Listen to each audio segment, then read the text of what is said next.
अस्सलाम वालेकुम। आज हम क्लास 5 की सोशल स्टडी का जो है ना लेक्चर रिकॉर्ड करेंगे। उसमें यूनिट नंबर 9 होगा। तो उसका यूनिट का नाम था लर्निंग फ्रॉम द पास्ट। हम अपने जो हमारा माजी होता है, जो गुजरा हुआ वक्त होता है, उससे हम क्या चीज़ें सीखते हैं। तो इंशाल्लाह उसकी रीडिंग करते हैं। उसके लिए हम पेज ढूंढते हैं। यूनिट नंबर 9 है, तो उसके लिए हमें जाना पड़ेगा पेज नंबर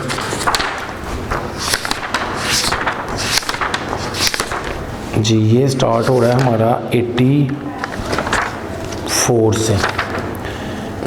पेज नंबर है 84 जी।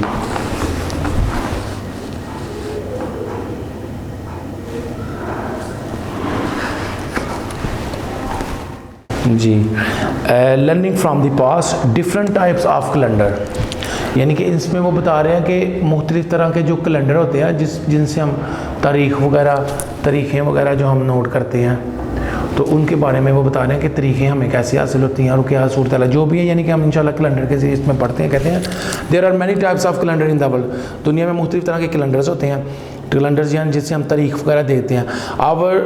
Over the ages people have made calendars based on natural happening, यानी कि लोगों ने दुनिया में मुख्तलिफ़ तरह के यानी मुख्तलिफ़ अदवार के अंदर लोगों ने कैलेंडर्स बनाए हैं। मसलन कह लें अपनी साखत के लिहाज से मसलन उस दौर के हिसाब से। The most popular are the lunar and solar calendars. दुनिया में सबसे ज़्यादा जो मशहूर तरीन कैलेंडर्स हैं ना, लूनर मतलब कि कमरी, जिसको हम चाँद के मुताबिक वाला कैलेंडर कहते हैं, इस्लामी कैलेंडर। और सोलर कैलेंडर मतलब जिनको हम शमसी कैलेंडर कहते हैं, जॉर्जियन कैलेंडर भी उनको कहते हैं हम। तो ये जो दरअसल होता है इसमें, इसके बारे में वो ये बता रहे हैं कि ये सबसे ज़्यादा मशहूर है। The lunar calendar is based on the cycle of the lunar phase, यानी जो कमरी यानी जिस चाँद का जो चाँद के मुताबिक जो कैलेंडर बनाया जाता है वो चाँद के साइकिल के हिसाब से बनाया जाता है। उसके बाद the lunar calendar is based on the moons movement around the earth. चाँद की जो मूवमेंट है ना उसके मुताबिक जो है ना कमरी कैलेंडर बनाया जाता है। द इस्लामिक कैलेंडर और the Hijri calendar is purely lunar calendar. Lunar calendar जो है ना इस्लामिक कैलेंडर भी कहलाता है। कहते हैं the Georgian calendar which is followed all over the world is solar calendar. जो पूरी दुनिया के अंदर जो कैलेंडर इस्तेमाल होता है उसको जॉर्जियन कैलेंडर कहते हैं। जो पूरी दुनिया के अंदर जो वो दरअसल शमसी कैलेंडर होता है जो सूरज के मुताबिक होता है। Solar calendar is based on the earth's movement around the sun. ये डिपेंड करता है सूरज के निकलने पे और सूरज की मूवमेंट के ऊपर होता है। जो अर्थ मूवमेंट करती है वो सूरज के हिसाब से। कहते हैं in an Islamic calendar the month are not linked with the season and drift each solar year by 11 और 12 डेज। यानी कि कहता है जो इस्लामी कैलेंडर होता है ना उसके अंदर जो है ना तकरीबन ईयर के अंदर वो के बता रहे हैं कि जो इस्लामिक कैलेंडर उसके जो मंथ होते हैं ना are not link the season and drift, वो दरअसल सीजनल के हिसाब से नहीं होते। यानी जिस तरह हम समझते हैं ना कि पाकिस्तान के मसलन अगर देखा जाए तो दुनिया के अंदर जो कैलेंडर है ना जो कैलेंडर है जॉर्जियन कैलेंडर जो है वो दरअसल उसके अंदर कैलेंडर इस तरतीब से बनाया जाता है कि उसके अंदर वो ये कहते हैं जो मंथ है ना सितंबर, अक्टूबर और नवंबर का, वो मंथ होते हैं उनको कहते हैं विंटर सीज़न कहते हैं। ठीक है, ऑटम सीज़न कहते हैं, मौसम ख़ज़ां कहते हैं। जो दिसंबर, जनवरी और फरवरी के मंथ होते हैं ना इनको वो विंटर सीज़न कहते हैं। ठीक है, सर्दी के माह। मार्च, अप्रैल और मई, ये 3 माह जो होते हैं ना, ये 3 माह जो होते हैं इनको मौसम बहार कहते हैं।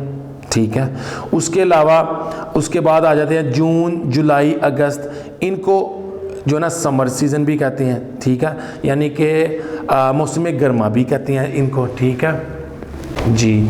और ये जो मंथ होते हैं ना इनको स्प्रिंग मौसम बहार, यानी कि मार्च, अप्रैल और मई के माह को मौसम बहार जो है ना स्प्रिंग सीज़न कहते हैं। जून, जुलाई, अगस्त को हम समर सीज़न कहते हैं। लेकिन ये जो चीज़ें हैं ना ये तो जॉर्जियन कैलेंडर जो होता है ना उसके अंदर तो ये चीज़ होती है। लेकिन वो कहते हैं कि जो इस्लामिक कैलेंडर होता है ना उनके अंदर ये चीज़ें जो है ना नहीं बताई जाती। उनके अंदर ये नहीं बताई जाती कि इनके जो मंथ होंगे ये मंथ स्प्रिंग के होंगे, ये मंथ ये वाले होंगे, क्योंकि ये चांद के मुताबिक होते हैं ना। चांद हर साल 10 से 11 दिन, यही तो वो बता रहा है ना कि season and drift years bye 11 to 12, कि हर साल 10 से 11 से 12 दिन का फ़र्क पड़ जाता है हर साल। वो इसी वजह से आप फिक्स नहीं कर सकते किसी भी मंथ को, यानी कि आप किसी भी मौसम में बहार को फिक्स नहीं कर सकते। इस्लामिक कैलेंडर में मौसम गर्मा को, सरमा को, ख़ज़ां को, बहार को फिक्स नहीं कर सकते किसके ऊपर, ये जो चांद इस्लामिक कैलेंडर है उसके अंदर। क्योंकि देखें आज से 10-12 साल पीछे चले जाएं तो जो है सर्दी के अंदर मसलन कह लें रोज़े थे, अब पिछले 8-10-12 साल के अंदर हम देख रहे हैं कि गर्मी के अंदर रोज़े हैं। तो इसी तरह कभी ईद सर्दी में आती है, कभी गर्मी में आती है, कभी खुले मौसम में आती है, तो ये फिक्स नहीं है। इसलिए इस्लामिक कैलेंडर फिक्स नहीं है, जॉर्जियन कैलेंडर फिक्स है। The days of the lunar year come back the position they had in a relation to the solar years approximately every 33 Islamic years। वो कहते हैं कि हर साल 33 साल के बाद, 33 साल के बाद समझें कि अगर एक बंदे ने गर्मी में रोज़ा रखा था ना, सख्त गर्मी में, तो वो 33 साल के बाद फिर सख्त गर्मी में रोज़ा रखेगा। अगर उसने ईद सख्त, छोटी ईद सख्त सर्दी में मनाई थी तो समझ लें कि 33 साल बाद वो फिर सख्त सर्दी के अंदर, और अगर सख्त गर्मी में मनाई है तो सख्त गर्मी 33 साल बाद, यानी कि 33 साल बाद कह लें कि सीज़न फिर रिपीट होता है इनका, लेकिन फिक्स फिर भी नहीं रहता। वो ये बता रहे हैं, कहते हैं it takes 29.5 days for the moon orbit the earth. वो तकरीबन 29 दिन का सर्कल, 29.5 दिन का सर्कल होता है इसका, मसलन कह लें कि चांद का। कहते हैं as a result lunar year is 354 days. यही तो वजह है कि एक अप्रॉक्सीमेटली 354 दिन होते हैं साल के अंदर चांद के। लेकिन जो दूसरे होते हैं जॉर्जियन, उनके बारे में चले आगे वो बताते हैं, तो हम स्टडी करते हैं। कहता है the lunar calendar is 11 days shorter than the solar calendar. Solar calendar से 11 दिन शॉर्ट होता है, तो इसमें अगर 11 दिन ऐड कर देंगे तो 365 दिन का जॉर्जियन कैलेंडर होता है। Consequently lunar calendar automatically shifted 11 days forward. तो इसी लिहाज से फिर हर 11 दिन का फ़र्क पड़ता जाता है हर साल, तो 11 दिन आगे होते जाते हैं। तो ये सूरत हाल बता रहे हैं। On the other hand the dates of a solar calendar indicate the position of the earth and revolution around the sun is a fixed calendar of 365 days। इसके मुताबिक अगर देखा जाए तो जो शमसी कैलेंडर है, जिसको हम सोलर कैलेंडर के मुताबिक कहते हैं जॉर्जियन कैलेंडर, वो फिक्स होता है, इसीलिए उसमें कोई चेंजिंग नहीं आती। तो हर साल 365 दिन का ही साल होता है उनका। स्पेशल ईयर्स लीप ईयर, कहता है एक हर तकरीबन जो लीप ईयर होता है उसके बारे में बताया। कहता था year which 366 days are called leap year. जिस साल में एक दिन एक्स्ट्रा ऐड होता है ना, जब 29 फरवरी आती है, जो तकरीबन हर 4 साल के बाद आती है, मंथ ऑफ फरवरी के अंदर 29 फरवरी आती है, तो कहता है उस साल हर 4 साल के बाद एक दफ़ा 366 डेज का जो है ना ईयर बनता है। कहता है earth take complete rotation of the earth in 365.25, क्योंकि हर साल 365 दिन और तकरीबन वो लगा लें उनके मुताबिक 365 दिन और 6 घंटे का साल होता है। यानी कि वो कहते हैं कि 365 दिन और 6 घंटे का साल होता है। तो जब ये 365 दिन 6 घंटे 4 साल में रिपीट होते हैं तो एक दिन एक्स्ट्रा हो जाता है, फिर वो 366 डेज होते हैं। Since we can not add 6 hours at the end of the each year, क्योंकि हम हर साल 6 घंटे तो ऐड नहीं कर सकते, तो इस वजह से एक एक्स्ट्रा डे 4 साल के बाद बनता है फरवरी में, उसको कहते हैं लीप ईयर। कहते हैं डिफ्रेंशिएट बिटवीन टाइम। अच्छा, अब टाइम के बारे में बताएं। टाइम के बारे में वो कहते हैं कि इसमें क्या चेंजिंग है। कहता है as we can see the earth the new moon is when the moon passes between the earth and the sun. कहता है जैसे कि हम देख सकते हैं कि जब नया चांद निकलता है ना, तो वो आस्ता आस्ता पासिस थ्रू अर्थ और उसके सूरज के इर्द गिर्द चक्कर लगाता है। In the lunar calendar the basic unit is the lunar month. Lunar calendar के अंदर के जो होता है ना बेसिक यूनिट होता है, उसको लूनर मंथ कहते हैं। The period for one new moon to the next a lunar month is 29.53 days, यानी कि वो कह रहा है कि 29 डेज एंड हाफ डे, यानी कि कह लें 29.5 दिनों का मंथ होता है। It is also depend on the sighting on the moon by the मुसलमान। और इवन सबसे बड़ी बात है कि जब तक नया मून नज़र ना आए तो अगला महीना भी कंसीडर नहीं किया जाता। लेकिन सोलर मंथ में ऐसा नहीं है। कहते हैं कि solar month calendar the day start at the midnight 12, रात 12 बजे दिन शुरू हो जाता है। The 24 hour clock is as 0000, यानी कि इससे स्टार्ट होता है। In a lunar calendar the date change at the night, लेकिन लूनर कैलेंडर के अंदर जो डेट होती है ना वो नाइट में चेंज होती है। कहता है डिकेड्स, कमी होती है। कहता है the constant 10 years period of the time is called decade, decade, यानी कि डेकेड होता है कि 10 साल के अरसे को डेकेड कहते हैं। सेंचुरी 100 ईयर्स को कहते हैं। मिलेनियम, उस मिलेनियम होता है 1000 ईयर्स को मिलेनियम कहते हैं। तो डेकेड जो है ना, जिसको हम कहते हैं कि 10 साल का अरसा, सेंचुरी 100 साल, मिलेनियम 1000 साल को कहते हैं। तो ये यानी कि कह लें कि वो इसमें वो बता रहे हैं। तो ये नीचे एक पिक्चर है, तो उसमें वो ये भी बता रहे हैं कि अगर आप देखें तो आप इजीली कह सकते हैं, ये चीज़ देखें तो इसमें भी उन्होंने ये चीज़ बयान की हुई है। 10 ईयर, 50 ईयर्स, 100 ईयर्स और ये 200 ईयर्स, इस तरह यानी कि फर्स्ट और सेकंड सेंचुरी के बारे में वो बता रहे हैं। इसी तरह कहते हैं हाउ पाकिस्तान वाज क्रिएटेड, कहते हैं पाकिस्तान कैसे बना था। Major historical events learning from the past, कहते हैं समटाइम्स अ फ्यू मेजर, कहते हैं sometimes a few major event can combine to change the courses of the history. कहते हैं किसी वक्त एक बहुत बड़े मार्के हो जाते हैं जिसकी वजह से टोटल चीज़ों में तब्दीली आ जाती है। कहता है one such history making event was the creation of Pakistan. कहता है कि इसी तरह पाकिस्तान के अंदर भी एक बहुत बड़ा इवेंट पेश आया जिसकी वजह से पाकिस्तान जो है मार्ज वजूद में आया। The major event that led to its creation are given in the chapter.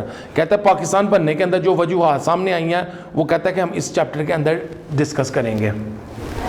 Ji, British राज, कहता है the sub continent consisting of modern day India. कहता है जो सब कॉन्टिनेंट बड़े सगीर है वो अभी तो इंडिया का हिस्सा, इंडिया, पाकिस्तान, बांग्लादेश, मालदीव, भूटान, श्रीलंका एंड नेपाल, ये जो है ना बड़े सगीर का हिस्सा थे। तो यहाँ पे कहता है was rich in resources like spices, Jules, silk, sugar, perfumes वगैरह। कहता है कि ये जो सरजमीन थी ना बड़े सगीर की, इसके अंदर बहुत कुदरती वसाइल थे, लाइक स्पाइसेस जिसको हम कहते हैं कि फूड के अंदर चीज़ें जो खाना बनाने में इस्तेमाल होती हैं, ज्यूल्स, मुख्तलिफ तरह के हीरे जवाहरात लाइक सिल्क है, रेशम है, शुगर है, चीनी, परफ्यूम्स, खुशबू हैं। कहता है the traders from the European countries such as Britain, Holland, France and Portugal came to India to trade in these goods. तो ये मुख्तलिफ तरह के जो ताजर थे ना वो यूरोप कंट्रीज से आए, लाइक इंग्लैंड से आए, हॉलैंड से आए, फ्रांस से आए, पुर्तगाल से आए, सिर्फ इंडिया के अंदर कारोबार करने के लिए इन चीज़ों का। The British through the East India, British जो आए थे वो थ्रू ईस्ट इंडियन कंपनी के नाम से आए थे। Came to India in early 17th century to trade the spices and jewel. वो यानी कह लें स्पाइसेस, फूड के जो मसाले हैं उनके, फूड स्पाइसेस और ज्यूल मसलन इन चीज़ों के कारोबार के लिए आए थे। Eventually they gain more influence, थोड़े अरसे में उन्होंने बहुत ज़्यादा इन्फ्लुएंस हासिल कर लिया, मकबूलियत हासिल कर ली। They started buying property in India and use their power to influence the local. आहिस्ता आहिस्ता उन्होंने इन पैसे से प्रॉपर्टी हासिल करना शुरू कर दी और इस प्रॉपर्टी को आहिस्ता आहिस्ता उन्होंने किस चीज़ में कन्वर्ट करना शुरू कर दिया, अपनी पावर में। उसके बाद कहता है the East India Company acting as a peaceful trading company, जैसा कि उन्होंने अपने आप को अमन की एक तजारत कंपनी बताया था। तो even had an army in India, और आहिस्ता आहिस्ता उन्होंने आर्मी बनाना शुरू कर दिया। With the passage of time Mughal king became careless and gave more control of India to the company. आहिस्ता आहिस्ता मुगलिया ख़ानदान के लोग जो थे वो जो हुक्मरान थे वो केयरलेस हो गए, उन्होंने इतनी केयर करना छोड़ दी, देखभाल करना छोड़ दी। तो आहिस्ता आहिस्ता उन्होंने ये सारे इख्तियारात उनको देना शुरू कर दे। तो इसकी वजह से इस चीज़ का उन्होंने जो ना through revenue collection and taxation the money of local people went to British people. आहिस्ता आहिस्ता रेवेन्यू टैक्सेशन के निज़ाम से जो पैसा हासिल होता था ना वो सारा ब्रिटिश पीपल को जाता था। उसकी वजह से ये काफ़ी जो है नुकसान हुआ था। Extent of British Empire in 1800, the war of independence 1857, जंग आज़ादी 1865 के अंदर जो हुई है उसके बारे में बता रहे हैं। The war of independence was result of poor British policies कहता है ये लड़ाई इसी वजह से हुई थी कि रिजल्ट जो निकला था ना पुअर पॉलिसीज की वजह से जंग हुई थी। Soon the British try to increase their power, उन्होंने अपनी पावर बढ़ा दी बड़े स्कीम में, and increase the taxation on the people, लोगों पे टैक्स लगाना शुरू कर दिए। There were a series of famines and drought in India that killed a lot of people, और बहुत ज़्यादा कह लें कि मसलन कह लें उस वक़्त कह लें कि फेमाइंस यानी कि बहुत ज़्यादा इन्होंने जंगें वगैरह लड़ी और ड्राट वगैरह, और यानी कि मसलन कह लें कि और मसलन कह लें कि मुख्तलिफ़ तरह के तूफ़ान वगैरह आए जिसके अंदर लोग जो है ना डूब भी गए और मुख्तलिफ़ तरह के नुकसान हुए, तो जिसके अंदर ना और बहुत ज़्यादा उसकी बना पर लड़ाइयाँ भी लड़ाई हुई यानी कि कह लें कि सब कॉन्टिनेंट के अंदर जंग आज़ादी के अंदर, तो जिसके अंदर बहुत ज़्यादा मिकदार में लोग मार गए। As a result local were unhappy and at discomfort, लिहाजा लोकल जो रिहायशी रहने वाले लोग थे वो ज़्यादा खुश ना हुए और मुतमिन नहीं थे। English was made the official language, फिर इंग्लिश को ना एक ऑफिशियल लैंग्वेज बनाया गया। कहता था masses did not know English so they were not able to find jobs or work for the government, तो यानी कि मोस्टली ज़्यादातर जो रहने वाले लोग थे उनको इंग्लिश ज़ुबान नहीं थी आती, इस वजह से वो अपनी जॉब हासिल नहीं कर रहे। Lastly there were some ethical issues as well that hurt the sentiment of the locals, और आहिस्ता आहिस्ता उनके जो सेंटीमेंट और लोकल के आहिस्ता आहिस्ता उनके लोगों के सेंटीमेंट हिट होना शुरू हो गए, तो इसी वजह से ये जो चीज़ें हैं ना आहिस्ता आहिस्ता लोकल के अंदर डिफ़िकल्टीज़ पैदा होनी शुरू होगी। कहता था British develop the sub continent in many ways, British ने जो ना बरसगीर को मुख्तलिफ हिस्सों में तकसीम किया, हिस्सों में बनाया। For example the existing railway system in Pakistan, उन्होंने पाकिस्तान के अंदर रेलवे सिस्टम बनाया, come from the work of British Raj, जो ब्रिटिश राज के अंदर। However with the passage of time the local became poor, जो इलाके के रहने वाले लोग थे वो मजीद गरीब होते गए। Muslim were the hardest hit community of the Raj, इस राज के अंदर ब्रिटिश राज के अंदर सबसे ज़्यादा जो हिट हुई थी ना वो मुस्लिम थे, because they did not involve with the British, क्योंकि वो ब्रिटिश के साथ बिल्कुल इन्वॉल्वमेंट नहीं करते थे। For example some Muslim leader did a campaign saying that English was an evil language and Muslim should not learn to it, मसला ज़ुबान का मसला हो गया। उन्होंने कहा कि जनाब ये ज़ुबान जो इंग्लिश ज़ुबान है वो एक बुराई की ज़ुबान है, इसलिए मुसलमानों को नहीं सीखनी चाहिए। इस वजह से भी काफ़ी उनको नुकसान का सामना करना पड़ा। उसके बाद कहते हैं many Muslim follow the thinking consequently Muslim had no jobs and were mostly employed, इसी वजह से मुसलमानों को जॉबें ना मिली और मुसलमान बेरोजगार हो गए।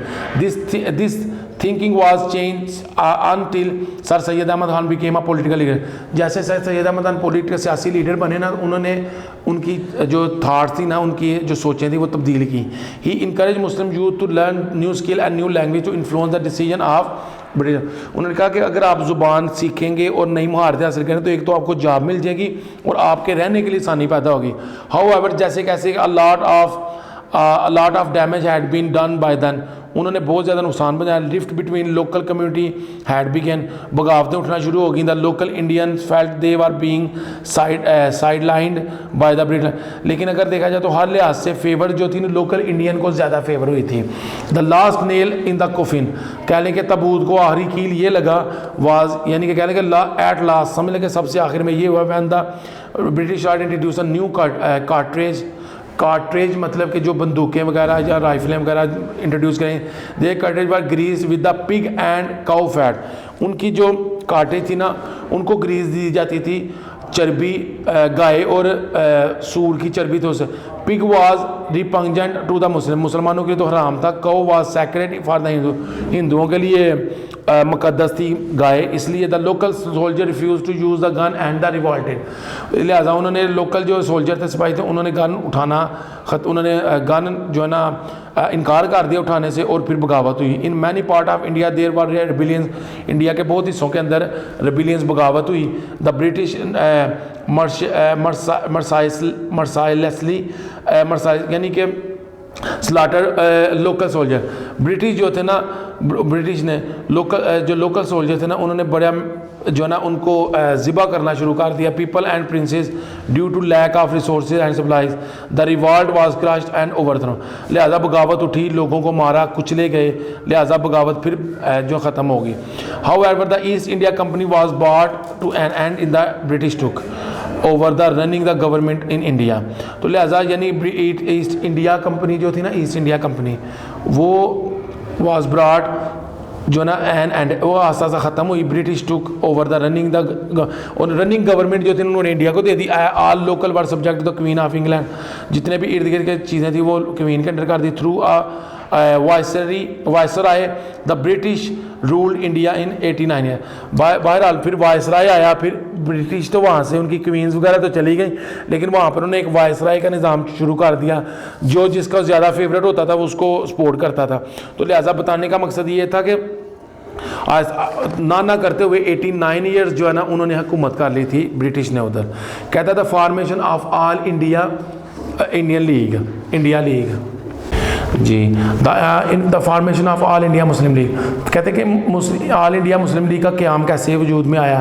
टू प्रोटेक्ट देयर राइट्स, वो अपने हकूक़ की आज़ादी के हासिल करने के लिए, हिफाजत के लिए।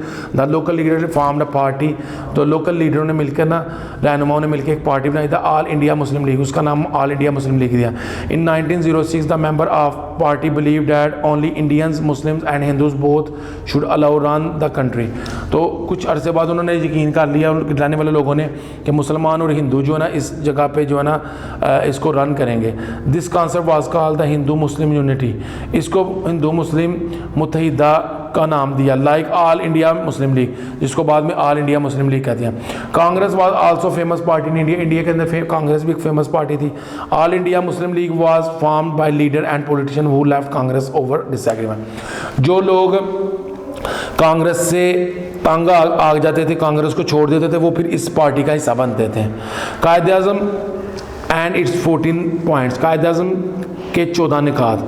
कहता है the Indian National Congress and All India Muslim League met in 1928 to prepare the new constitution of India. 1928 के अंदर ना ऑल इंडिया मुस्लिम लीग ने मिलकर ना एक आइन चलाया।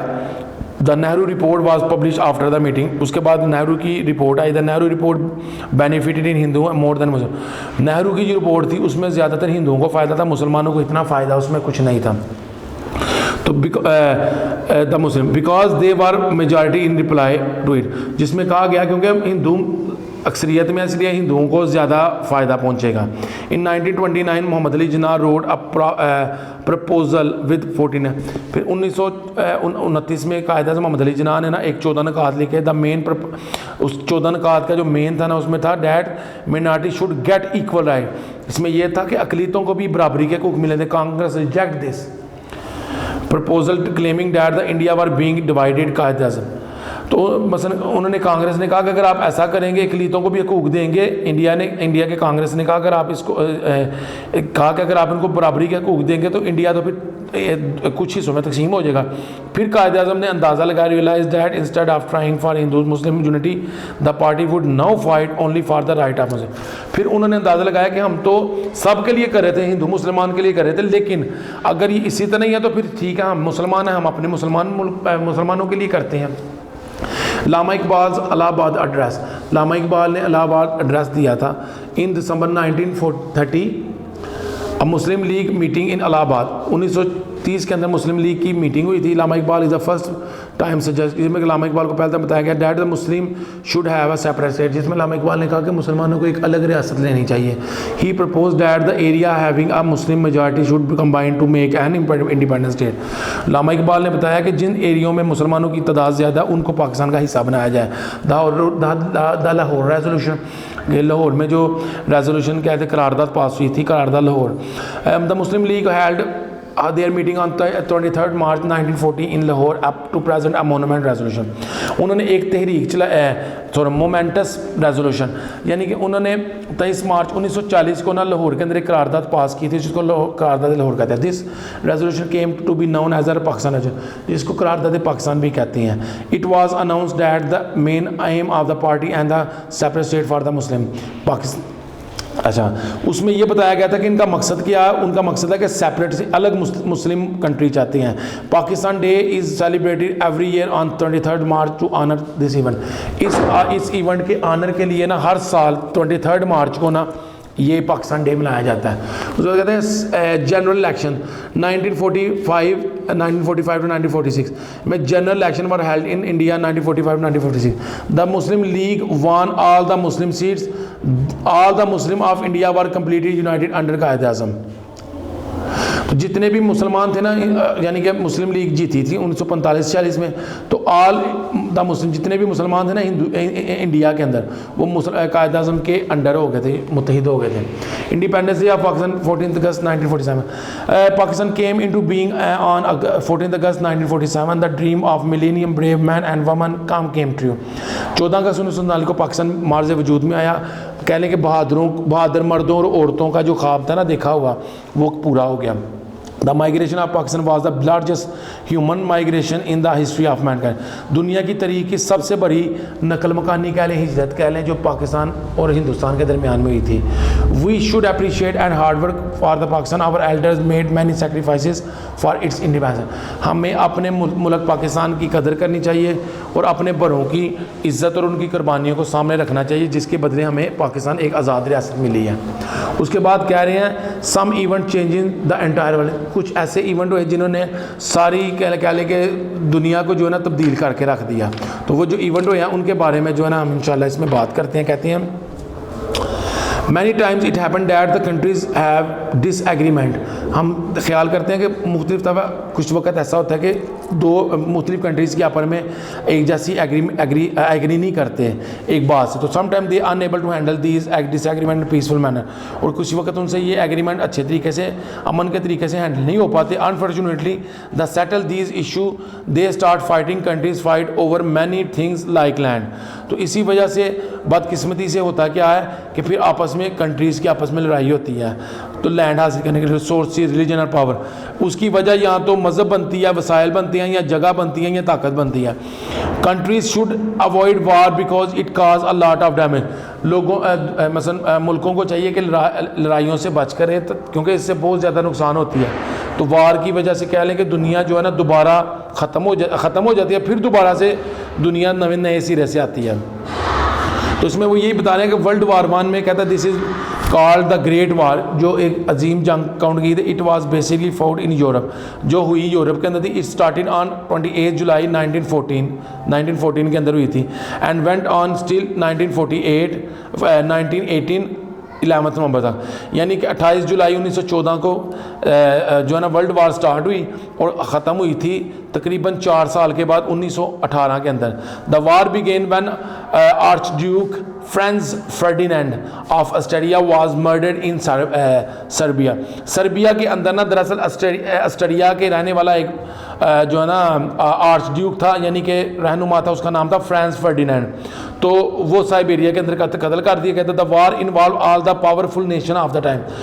उस वक्त जो जंग हुई थी ना ताकतवर कौमों के दरमियान हुई थी।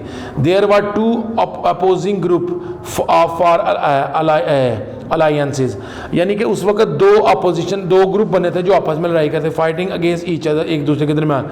There were the allies main member being, जो अलाइज जो दुश्मनी जो ग्रुप मेन ग्रुप थे उनमें था ब्रिटिश, बरतानिया, फ्रांस और रशिया, ये थे। On the other side there were central powers, main members being Germany, Austria, Hungary and Italy. ये 4 ममालिक एक साइड थे, वो 4 ममालिक एक साइड में। 60 million European were involve in the war, while 10 million military personnel were from other continent. उसके लिए कहता है कि तकरीबन 60 कहता है कि 60 लाख जो लोग थे ना, 6 करोड़ लोग, जो 6 करोड़ यूरोपियनों ने हिस्सा लिया था इस जंग के अंदर, जिसके अंदर तकरीबन 10 यानी कि कह लें कि कहता है कि 10 करोड़ जो है ना military personnels were other continent, जो दूसरे इलाकों दूसरे खितों में से आए थे। The war took the life of more than a million combatant, जिसके अंदर कह रहे हज़ारों किस्म के छोटे छोटे मार के इस जंग के अंदर हुए थे। जी, हम यही बात कर रहे थे कि वर्ल्ड वार 1 के अंदर जो थे ना मुख्तलिफ तरह के जो ग्रुप्स बन गए थे ना, 2 अपोजिट ग्रुप हुए थे, उनकी वजह से काफ़ी यानी कि कह लें कि दुनिया के अंदर नुकसान हुआ था। मुसलसल 4 साल जो वर्ल्ड वार लगी रही है, जिनमें जो है ना काफ़ी नुकसान हुए थे। उसी में कह रहे थे कि later on Turkey join the war in support of Germany की सपोर्ट में फिर तुर्की आ गया था। More over USA and Italy join with the allied force of participate with the war. तो जो मुखालिफ ग्रुप था उनका, जिसमें ब्रिटेन, फ्रांस और रशिया था, इनकी सपोर्ट में आ गया था, इटली आ गया था और USA इनकी सपोर्ट में आ गया था। तो इसमें वो कह रहे हैं कि you must be wondering how other countries got involve in war. आप यानी कि हम इस चीज़ पे हैरान होते हैं कि किस तरह एक दो तीन कंट्रीज़ आपस में लड़ रही हैं, बजाय उनको कम करने का, उनकी यानी कि जंग को ख़त्म करने का, लोग उनकी जंगों को बढ़ाने के लिए मज़ीद ताकतें प्रोवाइड कर रहे हैं। ये यानी कि well there was a power struggle going on between the European countries to take control of the resources of Europe. However इसके बाद कहते हैं कि कुछ अर्से बाद कि ऐसा हुआ, एक बड़ी यानी कि मेहनत की गई ताकत के पीछे जो यूरोपियन कंट्रीज़ के दरमियान हुई, ताकि यूरोपियन कंट्रीज़ के अंदर जो वसाइल के ऊपर है ना एक होल्ड हो सके। Like Germany, Britain and Russia were all becoming powerful and they wanted to control most of the resources. लिहाजा उस वक्त रशिया, ब्रिटेन, जर्मनी कंट्रोल में था, तो इसलिए उनकी कोशिश ये थी कि यूरोपियन रिसोर्सेज ज़्यादातर उनके अंडर है। When Austria declare war on Serbia, Austria ने सर्बिया के अंदर जब वार डिक्लेयर की तो Germany pick to be on Austria side. Germany ने तब जो है ना ऑस्ट्रिया की साइड ली। Naturally that give a chance to opposing countries to support a war with Germany and curb it influence. तो यानी कि ऐसा हुआ कि एक चांस हुआ कि जिसमें ना जो अपोजिंग कंट्रीज थी ना उनके स्टार के साथ जर्मनी, तो उनके इस वजह से ये भी एक इन्फ्लुएंस रखता है जो है ना वर्ल्ड वार का हिस्सा। कहता था वार लास्टेड फॉर 4 years, कम से कम 4 साल तक जो है ना मजीद जंग जारी रही। एंड इट वन, कहते हैं and it one the deadliest conflict of the world. तो ये दुनिया का सबसे बड़ा जंगी मार का रहा है। When Italy and USA joined the war on the side of allied force की साइड पे जब इटली और यूएसए ने उनकी सपोर्ट की ना, तो कहते हैं कि उसका असर ये हुआ the central power endured heavy losses. तो फिर जितनी भी सेंट्रल पावर थी उनने बहुत ज़्यादा हैवी नुकसान भी हासिल किया। द लास्ट मुस्लिम खिलाफत in Turkey for example the Ottoman Empire broke down and Germany had to accept the blame of starting the war. तो कहते हैं कि आस्ता आस्ता तुर्की की जो लास्ट खिलाफत थी ना सल्तनत उस्मानिया, वो भी आस्ता आस्ता प्रोग्राम ख़त्म होगी। तो फिर जो है ना जर्मनी ने एक्सेप्ट किया और blame of starting the war. तो फिर इस ब्लेम की ज़िद में आके ना, तो वो कहते हैं इस ब्लेम की ज़िद में आके जर्मनी ने जो है ना जंग शुरू कर दी। मोर ओवर सैंक्शन वर इम्प्लीमेंटेड अगेंस्ट जर्मनी। ठीक है, कुछ मसलन कहते हैं खिलाफ वर्जियाँ जो हुई थी उसके ऊपर उनको कुछ ना कुछ उनके ऊपर जो है उनको बताया गया जर्मनी को। When the war ended a peace treaty was sign. जैसे ही वार एंड हुई तो फिर वो एक पीस ट्रीटी, अमन के पैगाम के ऊपर जो है ना साइन किया गया। The peace treaty was called the treaty of Versailles. ठीक है ना, तो the peace treaty favoured the winning party. ठीक है ना, पीस ट्रीटी जो है ना फेवर्ड की जाती है winning party. And it was believed that Germany start the war they had to pay heavy amount of fine money to the countries that won. तो लिहाजा जर्मनी को काफ़ी शिकस्त हुई। तो जर्मनी ने जो है ना जीतने वाली जो कंट्रीज है ना उनको जो है ना उनको मनी दी, नुकसान अब जो उनको मनी दी। The losing country consider the treaty to the unfavour and had reservation against it. अच्छा, इसमें वो यही कह रहे हैं कि जो ट्रीटी पे जो सिग्नेचर होते हैं ना विनिंग पार्टी की तरफ से जो जीतती है, तो लिहाजा जिस तरह ये कंसीडर किया गया था कि जो है ना फिर जर्मनी ने ना हैवी लॉस जो है ना जो हुआ था उसके ऊपर वो मनी फाइन पे किया था कंट्रीज़ को जो जीती थी। तो इसके ऊपर ये भी पता लगता है कि जो लूजिंग कंट्रीज़ होती हैं ना उनके लिए ये ट्रीटी साइन जो करती हैं विनिंग जो कंट्रीज़ जिन्होंने साइन किया था, तो उस बना पे जो देखा जाए तो ये अनफेयर है। एक कंट्री को पहले ही नुकसान हुआ है और दूसरा उसने फ़ाइन भी भरना है, तो ये इस लिहाज से काफ़ी हद तक जो है ना अनफेयर था। तो कहते हैं वर्ल्ड वार 2 में होता क्या, कहते हैं कि after World war 1 many bad things happen that eventually led to the world war 2। कुछ और चीज़ें हुई जिसकी वजह वर्ल्ड वार 2 की तरफ जाना पड़ा। Germany always viewed the terms of the treaty as unfair. तो जर्मनी ने देखा कि जी पहले नुकसान भी हुआ है, मैंने उसकी ट्रीटी को अनफेयर भी हुआ है, मुझे फ़ाइन भी पे करना पड़ा। तो a man by the name Adolf Hitler came into the power. तो जर्मनी की अडोल्फ हिटलर जो है ना पावर के अंदर आया। He wanted to make Germany strong, however his means of doing were the questionable. उसने जर्मनी को ताकतवर बनाने के लिए क्या किया कि उसने ये नहीं देखा कि क्या करना, उसने जो उससे हो सका उसने भी किया। He became the leader of Germany 1933, 1933 के अंदर ये जर्मनी का लीडर बन गया। इन अ मेयर 6 ईयर, तकरीबन चंद 6 सालों के अंदर उसने क्या किया, he brought the world and the verge of collapse and second world war. उसने थोड़े अरसे के बाद जो ना चीज़ दुनिया के अंदर दूसरी जंग वर्ल्ड वार का ना जंग अजीम का जो है ना बंदा जरिया बना है। Under the term of treaty Germany was not suppose to keep an army above a certain level. जैसे कि उनको पता था कि उन्होंने ट्रीटी की वजह से ना जर्मनी के पास बहुत ज़्यादा मिकदार में कह लें कि सर्टन लेवल नहीं था, तो he grow that army and made it strong. तो उसने दूसरों की आर्मी लेने की बजाय अपनी आर्मी को स्ट्रांग करना शुरू कर दिया। That Germany was affected the war were not mainly job. तो as the Germany was the largest employer, तो जर्मनी के पास बहुत ज़्यादा मिकदार में एम्प्लॉयर थे। It has insured that people found job, तो लोगों को जॉब की भी तलाश थी। He so he started spending money on defence and recruiting. तो लिहाजा जितने भी लोग वहाँ पे जॉब करते थे उन्होंने सारा पैसा इकट्ठा करके अपना डिफेंस बनाना शुरू कर लिया, और थोड़े अरसे के बाद उन्होंने ना अच्छा अपना डिफेंस भी स्ट्रॉन्ग कर लिया और अपनी आर्मी भी स्ट्रॉन्ग कर ली। तो ये लॉजिकल रीजंस की बना पर therefore the allied forces did not question it. तो इन वजह से आज भी जो अलाइड फोर्सेस है ना उनको कभी भी निशाना नहीं बनाया जाता। तो ये जब भी आती है सामने तो बात जर्मनी की आती है, लेकिन जर्मनी दूसरा कह ले कि जंग जो ज़िद की बुना पे लगी थी। इवेंचुअली थिंग्स गॉट वर्स, चीज़ें दिन ब दिन बदतर होती गई। Germany invaded many country, Germany दुश्मन बन गया मुख्तलिफ ममालिक का। Adolf Hitler dislike the Jews so he started discrimination against them. तो यहूदी जो हैं अडॉल्फ हिटलर को बुरा समझते थे, तो इसी वजह से डिस्क्रिमिनेशन यानी कि किसी एक मसलन कह लें रीजन को हिट करना डिस्क्रिमिनेशन कहलाता है। तो एक चीज़ को हिट करने की वजह से जो है ना उसके अंदर नेगेटिविटी आनी शुरू होगी, तो और दूसरे के रिलीजन की वजह से, तो इस तरह ह्यूमन रेस का भी जो है ना मसला पैदा हो गया। तो वो कह रहे हैं उसका during the war that followed, जो वार हुई ना इस वार के दौरान कहते हैं Jews were unjustly murdered or put into the camp.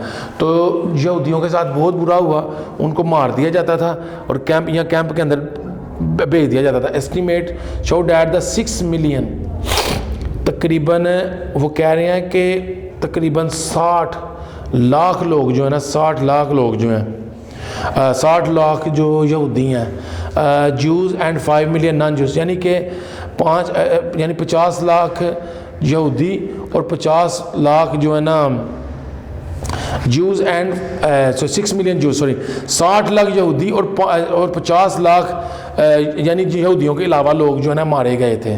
तो एक बड़ी ज़्यादा मिकदार में तकरीबन समझ लें 1 करोड़ 10 लाख लोग जो है ना मारे गए थे। The non juice including physically और मेंटली, अगर उनमें से कोई बच भी गया तो वो मेंटली डिस्टर्ब या डिसेबल हो गया, बेकार हो गया। Muslim Christians and poor people, उनमें ज़्यादातर मुसलमान, ईसाई और गरीब लोग थे। This was named the Holocaust, इसको होलोकास्ट भी कहा जाता है। Hitler's advances in the Europe to gain the territory and state sponsored terrorism led to the world war 2।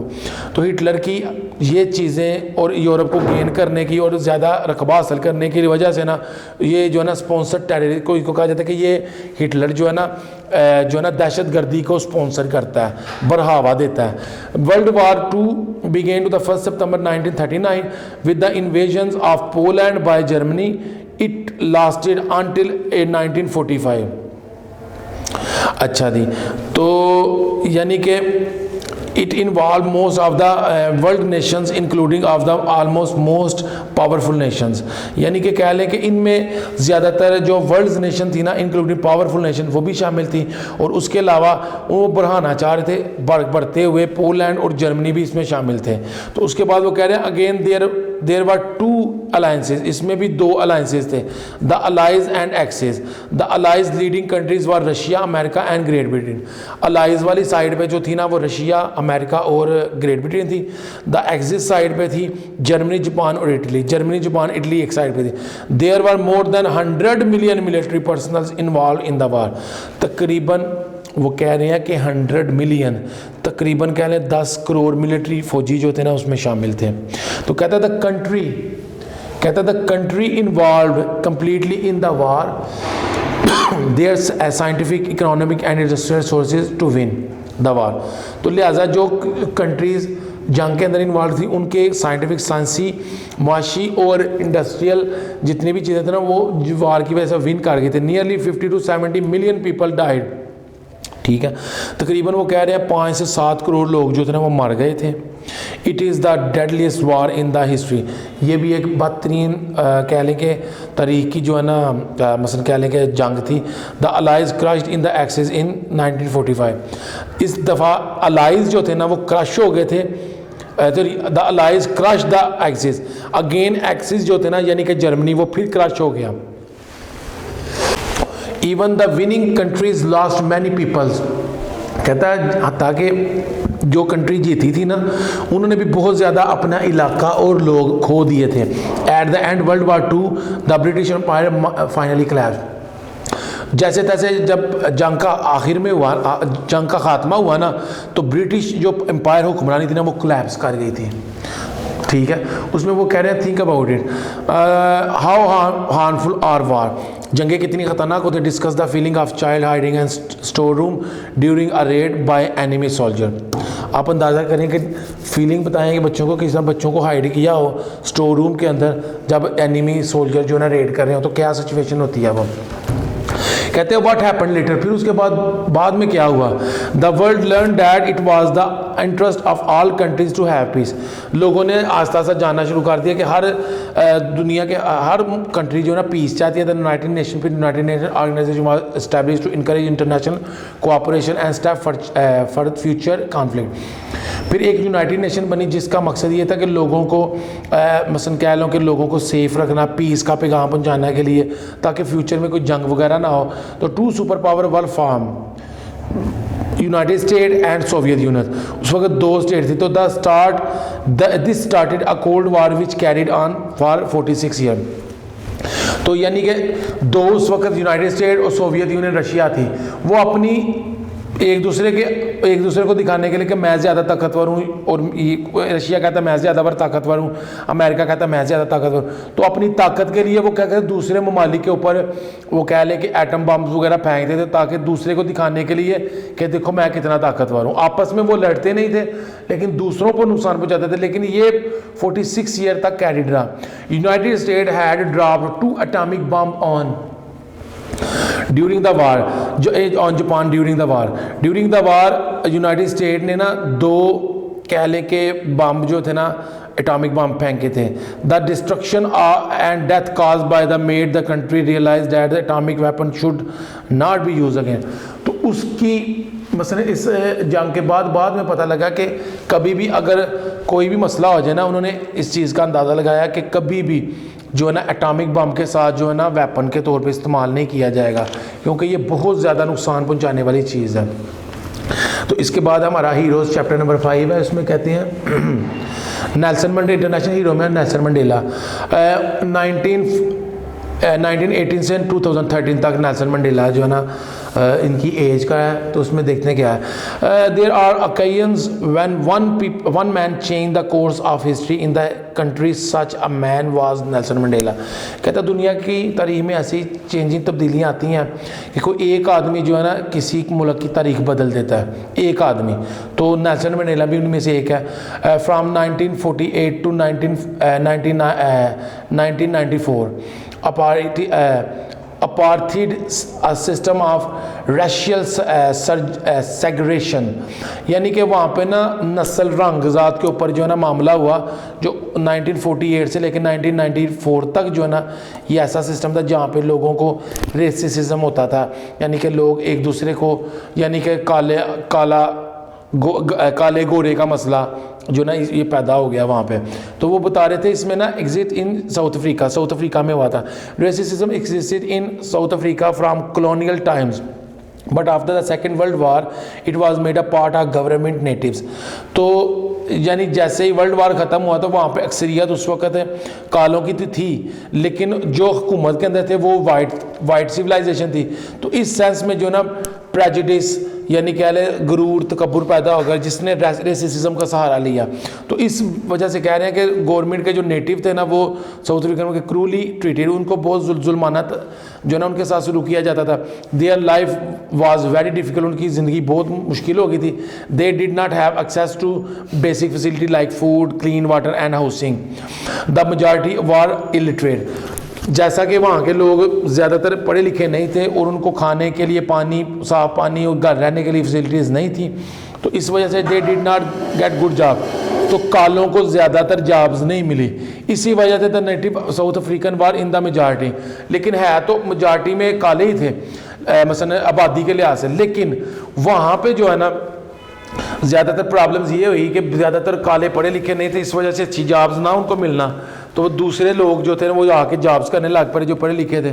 तो इस सेंस को उसने सिंगल मैन रोज अप अगेंस्ट इनजस्टिस, तो उस वक्त जो है ना एक सिंगल आदमी ने, यानी कि सिंगल मैन से मुराद है नेल्सन मंडेला, नेल्सन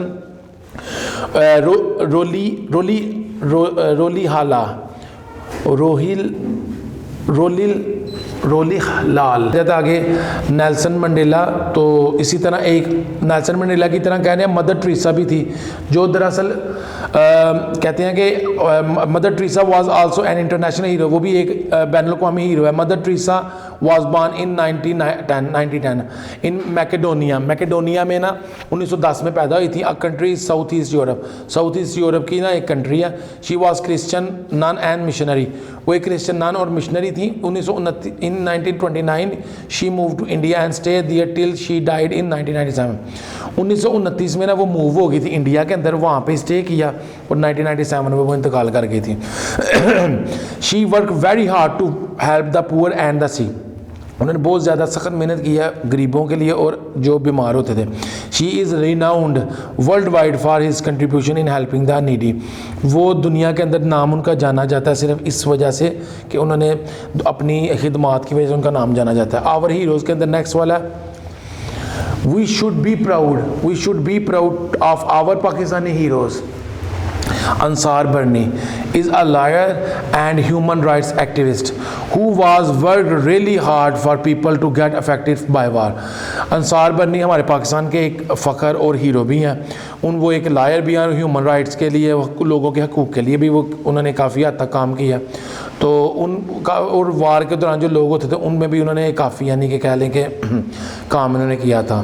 तो he is renowned internationally for freeing people in conflict area, वो लोगों को काफ़ी इंटरनेशनली तौर पे ना उन्होंने काफ़ी लोगों को कह लें कि जो लोग किसी झगड़े में मुब्तला है तो उनको काफ़ी लोगों को जो ना खिदमात फरामदी की हैं।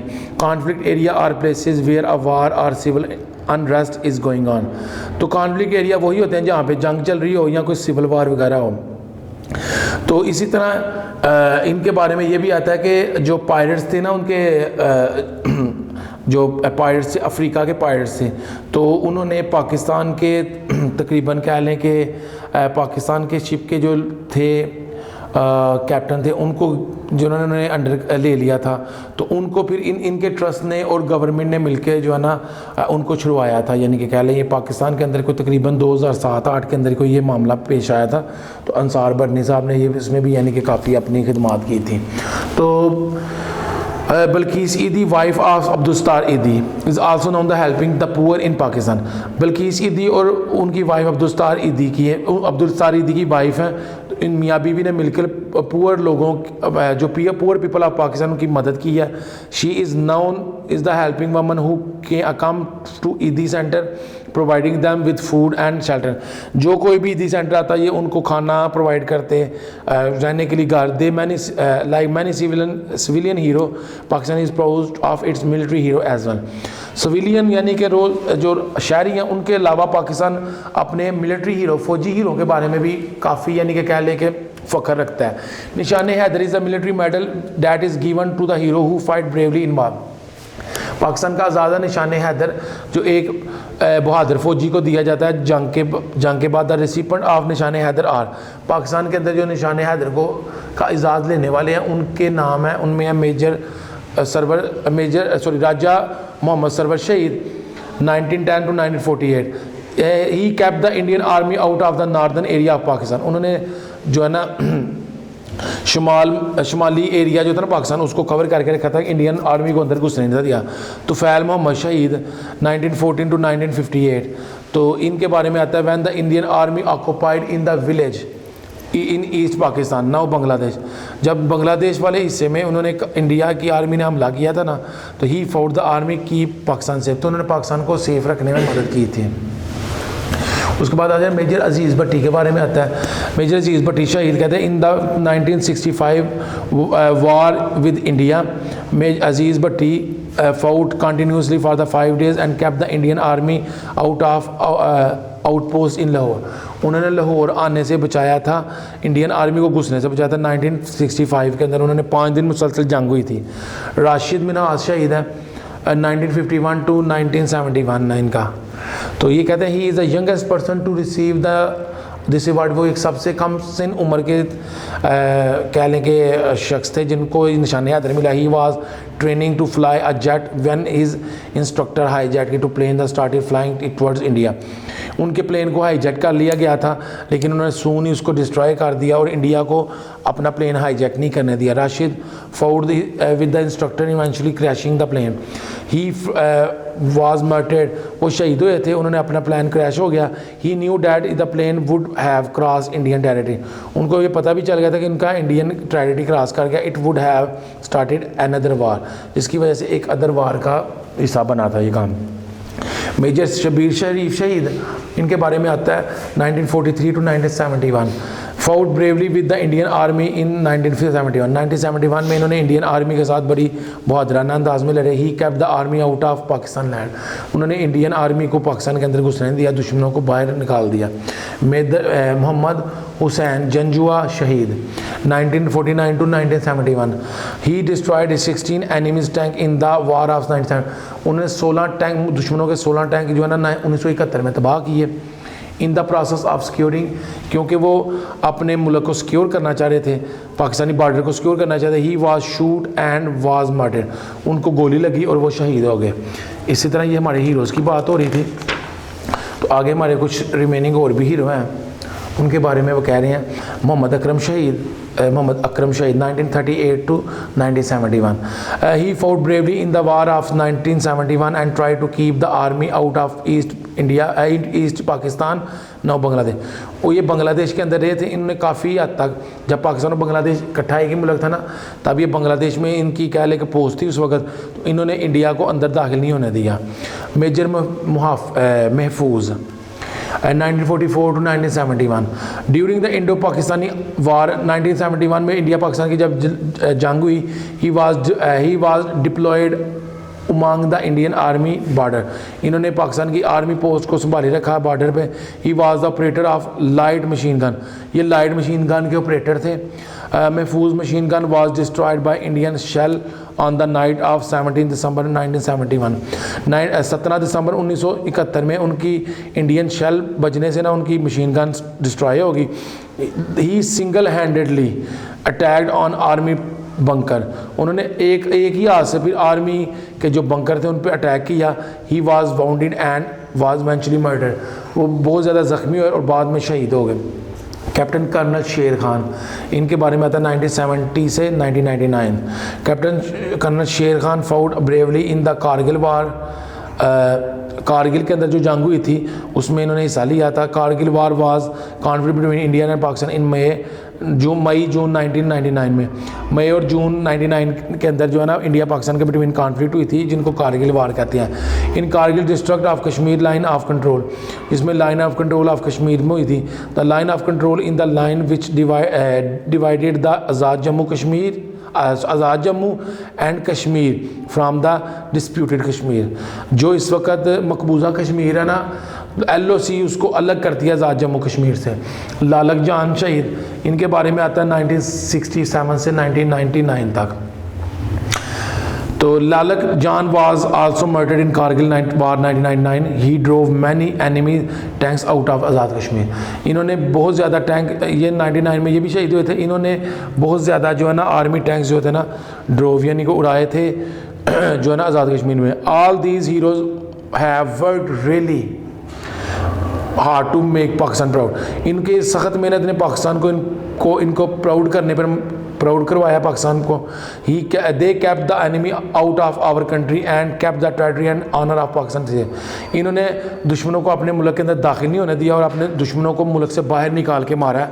तो ये पाकिस्तान इस पर प्राउड करता है। In old times some people went into area not traveled before to discover new land and create history।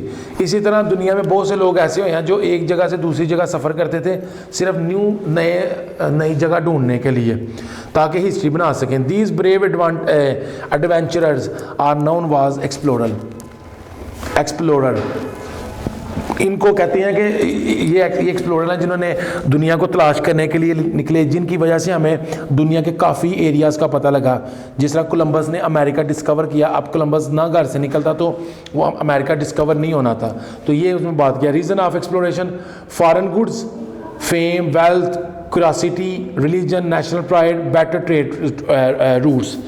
कहते हैं एक्सप्लोरर ट्रैवल टू, कहते हैं obtain foreign goods for distant land, यानी जो फॉरेन गुड्स हैं उनको ऑब्टेन करने के लिए यहाँ डिस्टेंट लैंड्स पे जाते थे।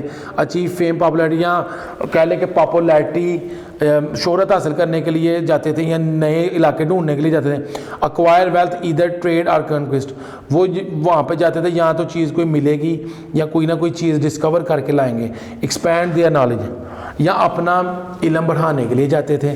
Spread the technic of our religion teaching, या अपना मज़हब बताने के लिए जाते थे। Place there countries name in the position of honour, या अपने मुल्क को अच्छी पोजीशन में लाने के लिए ऑनर के लिए जाते थे। Lessen the time and resources spend in the travelling by finding a shorter route, क्योंकि वो तो ज़्यादा पैसे खर्च नहीं सकते थे इसलिए वो शॉर्टेस्ट रूट यूज़ करते थे ताकि जो है ना उनसे वो आसानी से अपनी मंजिल तक पहुंच सकें। तो इसके बारे में है, सबसे पहले हमारा आ जाता है मार्को पोलो। मार्को पोलो है, इसमें वो कहते हैं 1252 से 1324 तक।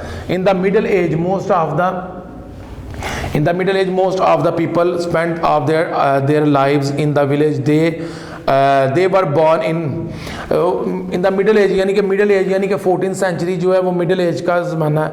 तो उस ज़माने के अंदर 12th 13th 14th century middle age का ज़माना है। तो लोग वहाँ पे ज़्यादा लोग देहातों में रहते थे, शहरी माहौल इतना नहीं था। However Marco Polo travelled all the way from Italy to China, वो इटली से चाइना गया Marco Polo. It was a tough bag, उसके लिए वापस आना बहुत मुश्किल था। Breaking journey, tough bag breaking journey, उसके लिए ये बहुत ही कह लें कि कमर तोड़ देने वाला सफ़र था, यही मकसद है उनका कहने का। He spend 17 years in the court of Kublai Khan, वो तकरीबन 17 साल उसने गारसा गुजारा कुबलाई खान के कोर्ट के अंदर। द मंगोल एम्परर, जो मंगोल एम्परर था, as a very important member, और बहुत ही इंपॉर्टेंट मेंबर बन गया। He brought back ivory, jade, silk and porcelain from China which his people had never seen. वो वहाँ से आइवरी, हाथी दांत, जेड, लकड़ी के जो कुछ उसके कुछ क्रिएचर्स थी, उसके अलावा सिल्क, रेशम, प्रोक्लेन वगैरह, ये सोने की चीज़ें वगैरह लेकर आया चाइना से, जो इसके लोगों ने नहीं थी देखी हुई। After his return to Italy, जैसे ही वो इटली पहुंचा, he wrote about his experience in a book, फिर उसने एक बुक लिखी जिसमें उसने अपने तजर्बात एक्सपीरियंस शेयर किए। This book gave European some of the earliest information about China. इस बुक ने लोगों को यूरोप के लोगों को चाइना के बारे में बता दिया वक्त से पहले। A country nobody in Europe had seen, China की कंट्री किसी भी यूरोपियन ने नहीं थी देखी हुई। पीपल आर वर एस्टोनिश, लोग हैरान रह गए when they read about the adventure and life in China. लोगों ने जब उनकी हैरत अंगेज़ किस्म की ज़िंदगी देखी चाइना के रहने वाले लोगों के, people became interested in China and started trade with it. लोग फिर आस्ता आस्ता दिलचस्प हुए चाइना को समझने, फिर उन्होंने उनके साथ कारोबार शुरू कर दिया। That is one small step for man, one gained leap for mankind. Discuss its meaning. ये सबसे पहले जब चांद के ऊपर एस्ट्रोनॉट ने कदम रखा था ना, तो उसने ये वर्ड बोला था, ये कोटेशन उसने बोली थी, कहता this is small step of for man. कहता ये बेशक इंसान की तरफ से तो एक छोटा सा कदम है, लेकिन वन गेंड लीप ऑफ, लेकिन एक बहुत बड़ा कदम है इंसानियत की तरफ से। तो इसका यही मतलब है कि ये दरअसल जो एस्ट्रोनॉट था ना, उसने जो सबसे पहले चाइना के ऊपर गया था, तो उसने ये यानी कि कोटेशन बोली थी। तो इसके बाद there are many famous explorer who have helped shape the world in we live in today. दुनिया को तब्दील करने के अंदर बहुत ज़्यादा इन लोगों का हाथ है, जो आज दुनिया यानी कि देख रहे हैं हम। They went through a lot of hardship and discover new lands, bodies and water. उनकी बहुत ज़्यादा मेहनत थी कि जिसकी वजह से उन्होंने इन चीज़ों को तलाश किया है, पानी को और चीज़ों को। सम फेमस एक्सप्लोरर और मार्को पोलो, इनमें से कुछ जो है मार्को पोलो है, Ibn Battuta and Vasco da Gama है यानी कि, ठीक है। Ivory and jade, Kublai Khan, Marco Polo, ये मैप है रूट, मार्को पोलो ने जो रूट पॉइंट आउट किया था ये वो वाला रूट है। तो उसके बाद आ गया नीचे Ibn Battuta 1304 to 1368। Ibn Battuta कहते हैं he was born in Morocco. Ibn Battuta मराकिश में पैदा हुआ था, एक अफ्रीकन है, वेस्टर्न अफ्रीका की एक स्टेट है, सॉरी नॉर्थ अफ्रीका की एक स्टेट है मोरक्को, जिसको मराकिश उर्दू में कहते हैं। To a rich Muslim family, वो एक मुस्लिम ख़ानदान से ताल्लुक़ रखते हैं। When he was 20 year old, जब 20 साल का था, he went for hajj to Mecca, वो हज करने के लिए मक्का गया। It took him about 9 months to reach Mecca, ये 9 महीने का सफ़र था जिसकी वजह से वो मक्का पहुँचा। He had many adventure along the way, उसके रास्ते में बहुत ज़्यादा तफरीहात और बहुत ज़्यादा ज़बरदस्त मामला हुए। He went by ship to Cairo Egypt, वो मिस्र के शहर काहिरा से होता हुआ शिप के ज़रिए, फ्राम देयर ही सा दमस्कस मसलन दमिश्क एंड जर्नलिज्म बिफोर रीचिंग मक्का। मक्का पहुँचने से पहले उसने जर्नलिज्म दमिश्क देखा, दमिश्क वगैरह देखा, रीचिंग मक्का पहुँचने से पहले। आफ्टर परफॉर्मिंग हज करने के बाद he decided to travel instead of going home, उसने सफ़र करना बेहतर समझा घर जाने से बेहतर। Because he found that he like to travel, क्योंकि वो उसने ये अपने अंदर ये चीज़ तलाश की कि उसको सफ़र करने का बहुत शौक है। He travelled to Iraq, Iran, back to Mecca, फिर उसने इराक और ईरान सफ़र किया मक्का के बाद। Yemen, Ethiopia, Tanzania, Oman, then back to Mecca, from Mecca he went, ठीक है। वो मुख्तलिफ तरह के सफ़र करता रहा, इराक गया, ईरान गया, उसके बाद यमन गया, इथोपिया गया, तंजानिया गया, ओमान गया, फिर उधर से होके फिर मक्का आया। मक्का से फिर इसने अपना सफ़र स्टार्ट किया, अगेन इजिप्ट, मिस्र गया। From there he went to Turkey, फिर तुर्की गया, Afghanistan, India, China and then back to Morocco, फिर वो दोबारा अपने मुल्क मराकश में आ गया। His love of travelling compelled him to start again, उसका सफ़र करने का इतना शौक था उसको कि वो बार बार सफ़र पे निकलता रहता। This time he went to Spain but come back soon after, इस दफ़ा वो स्पेन गया, फिर थोड़े टाइम के बाद आ गया। He then journey across the Sahara desert to Mali, फिर वो माली जाने के लिए उसने सहारा डेजर्ट का हिस्सा लिया। When he return home in 1354 में वो वापस आया। He was 50 year old then, तब वो 50 साल का हो गया था। He spend the rest of time in Morocco as a respected जज, फिर उसने अपना ज़्यादातर वक्त एज ए जज, इज़्ज़तदार जज के तौर पे गुजारा। ही रोट अ बुक, उसने एक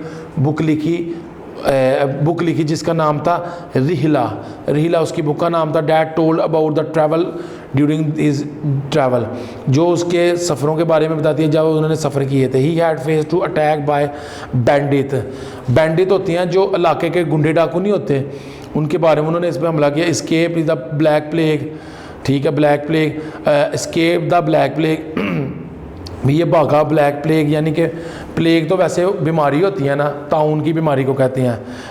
तो सरतान समझ लें, सरतान कैंसर, ब्लैक सरतान समझ लें। Loss is belonging many times in the ship rack, बहुत दफ़ा जहाज़ तबाह हो जाता तो इसका बहुत ज़्यादा सामान वगैरह भी जो है ना इसका बिलोंगिंग गुम जाती थी, चीज़ें गुम हो जाती थी। एंड एस्टोनिशिंग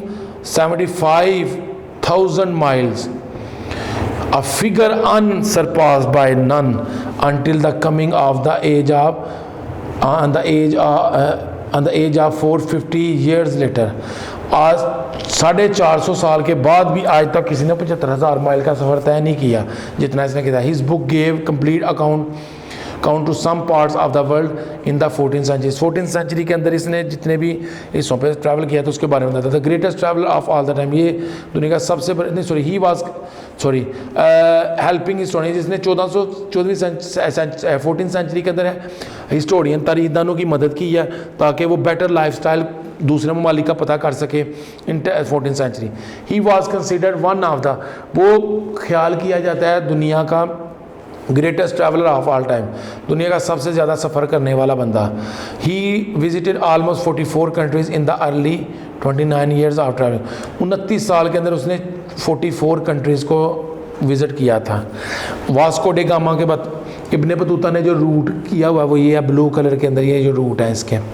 अब रूट मैप आप इब्ने बतूता, ये वास्को डे गामा कहता है he was Portuguese explorer who was the first person to sail directly from Europe to India. वो एक पुर्तगाली एक्सप्लोरर था जिसने क्या किया था, इंडिया से मसलन क्या ले यूरोप से इंडिया का सफ़र किया था। He was appointed in 1497।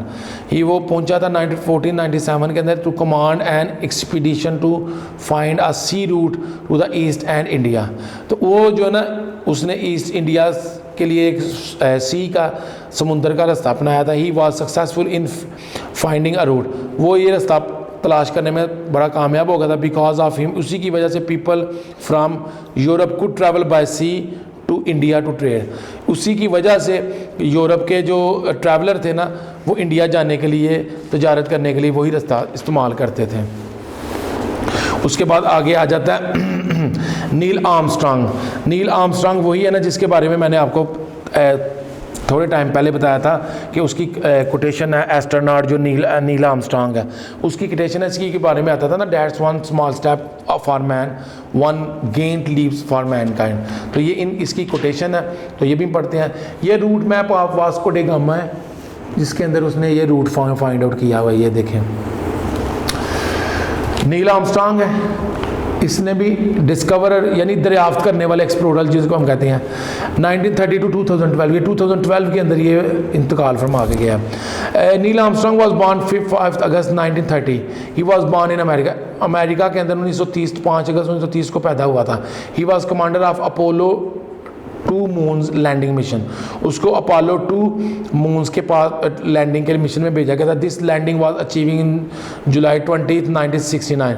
1969 के अंदर ये जो है ना भेजा गया था आर्मस्ट्रांग एंड बज आल्ड्रिन, ये दो डिस्टेंट टू द मून, ये दो बंदे गए थे उधर। दे स्पेंड 2.5 आवर यानी 2.5 घंटे exploring the surface of the moon.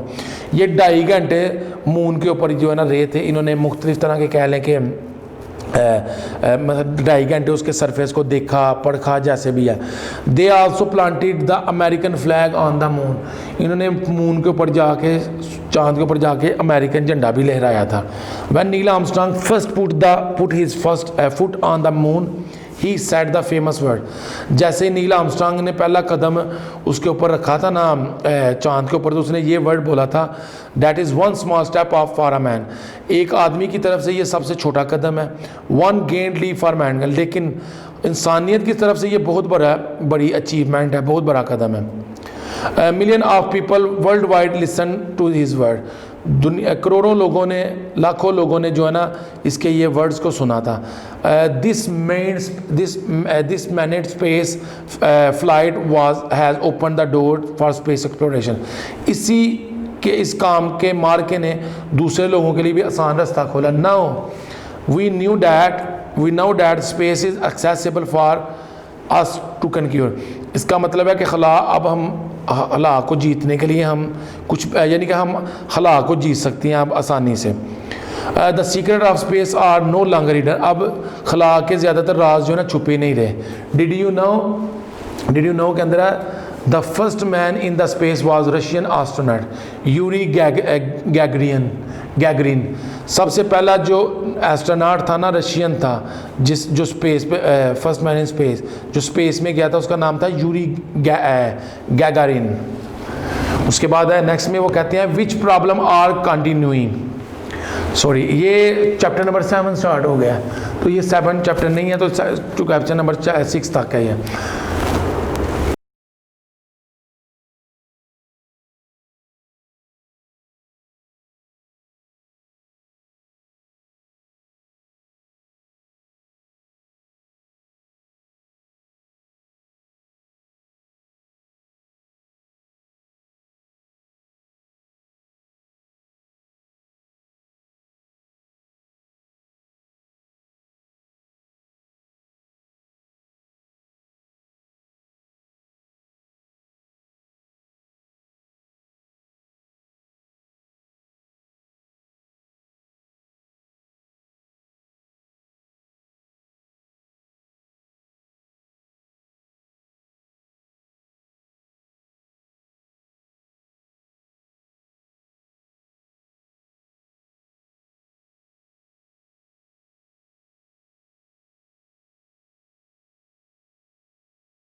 जी, तो ये हमारी एक्सरसाइज ख़त्म हो गई है, चैप्टर यूनिट ख़त्म हो गया, तो अभी हम इसके क्वेश्चन आंसर पढ़ेंगे। जी, यूनिट नंबर 9 है, उसकी एक्सरसाइज है। पहले हम शॉर्ट क्वेश्चन एक्टिविटीज़ के क्वेश्चन है, क्वेश्चन आंसर कहते हैं write your date of birth according to the Georgian and Islamic calendar. तो वो कहते हैं अपनी डेट ऑफ बर्थ जो है ना जॉर्जियन कैलेंडर के मुताबिक और इस्लामिक कैलेंडर के मुताबिक लिखें। जैसे इन्होंने लिखा हुआ जॉर्जियन कैलेंडर में 21 जून 2009, तो ये इस्लामिक कैलेंडर के अंदर 27 जुमादुस्सानी और 1430 बनता है। Explain the difference between the Georgian calendar and Islamic calendar. The Georgian calendar which is followed all over the world in the solar calendar. Georgian calendar जो है ना वो फॉलो करता है सूरज को, और solar calendar is the based on earth movement around the sun. क्योंकि सोलर कैलेंडर जो है ना सन के मुताबिक चलता है, इसलिए इसके फिक्स डेज होते हैं, कैलेंडर के 365 डेज होते हैं। इसी तरह in an Islamic calendar the month are not linked with the season and drift each solar years by 11 to 12 days. It is fixed calendar of 354 days. कहता है कि इस्लामी कैलेंडर जो है ना वो किसी भी सीज़न के साथ फिक्स नहीं होता, उसके हर साल 11 से 12 दिनों का फ़र्क पड़ता है, इसलिए उसके जो दिन फिक्स है ना वो है 354 दिन होते हैं साल के अंदर। Right the name of 2 alliances in the world war 2। World वार 2 के अंदर जो 2 अलायंसेज थे ना उनके नाम लिखे। 2 alliances of the world war 2 is the allies and the axis. Describe the factor that led to the war of independence. Independence war के लिए कौन से फैक्टर थे जिसकी वजह से इंडिपेंडेंस की वार of independence. The war of independence was result of poor British policy. British policies बहुत पुअर हो गई थी क्योंकि उनको टैक्स का रेट बढ़ा दिया गया था। इस सेंस में जंग आज़ादी 1857 में हुई। Soon the British try to increase their power and सब continent.